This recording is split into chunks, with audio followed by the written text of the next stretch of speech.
Honeymoon week का ये छठा दिन है।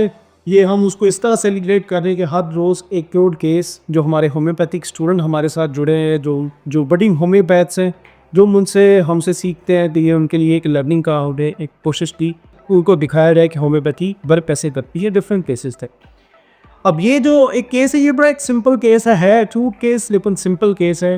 केस ये है कि 64 साल के एक बुजुर्ग थे, उनको एक्यूट जॉइंटिस था। जब वो मेरे पास आए तो आंखें बिल्कुल याद हो गई कि उन्होंने बहुत ज़्यादा जॉइंटिस के साथ साथ जो जनरल एक वीकनेस होती है एलेप्टीज जिनके डिगेंज वो सारा कुछ वो नावल उनमें वो सब कुछ था।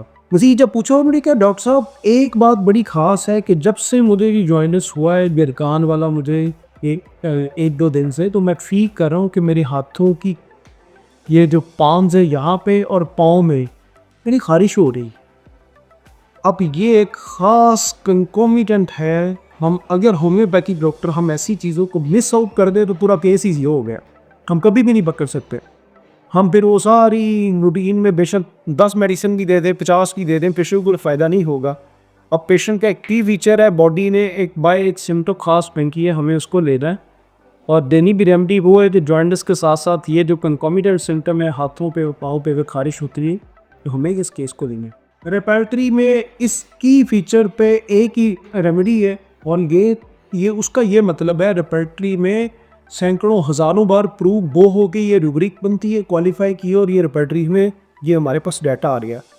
अब जैसे हमारे पास केस आए जॉइंटिस है उसके हाथों की ये जो पाम्स है इस पर खारिश हो रही है, रेनिकुलोसिस बनलोसिस रेमेडी दी 200 में लेता था। मैंने कहा इसको 2 घंटे बाद इन बुजुर्ग को दें। आप ये देखिए कि इतनी हैरानगी की बात है, इनका ब्लू रिबन 7.2 था, विद इन 3-4 डेज इनका 0.7 पे आ गया। यानी नेक्स्ट डे उन्होंने कहा डॉक्टर साहब मेरा जो यूनिट था यानी कलर का वो पेल होने लग गया, जो बहुत ज़्यादा येलो डार्क वो पेल होने लग गया और gradually next day third day वो बिल्कुल नॉर्मल उसमें आने लग गया। और वो जो आंखों की पिलाहट थी, उनकी फैमिली वाले कह रहे थे कि हमें नोटिस किया कि जब से ये मेडिसिन खा रही थी आंतुर पिलाहट वजीद बड़ी ही कम हो गई और नेक्स्ट डे और कम हो गई, थर्ड डे फोर्थ डे थे वो काफ़ी नॉर्मल हो गए थे।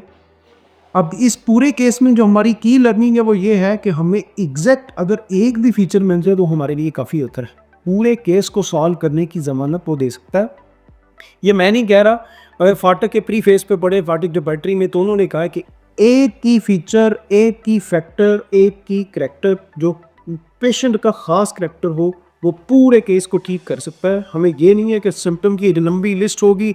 अब ये भी आपको बताना चाहता हूँ, कुछ लोग रिपेटाइज करते हैं, वो ये जो पेशेंट बताता रहता है सर दर्द लेती है, पेट दर्द ये नहीं थी क्या, भूख नहीं लगती, लेकिन सारा कुछ नहीं लिखते। आपको आइडेंटिफाई करना है कि पेशेंट के की फीचर कौन से हैं, वो एक हो सकता है, 2 हो सकते हैं, 3 हो सकते हैं।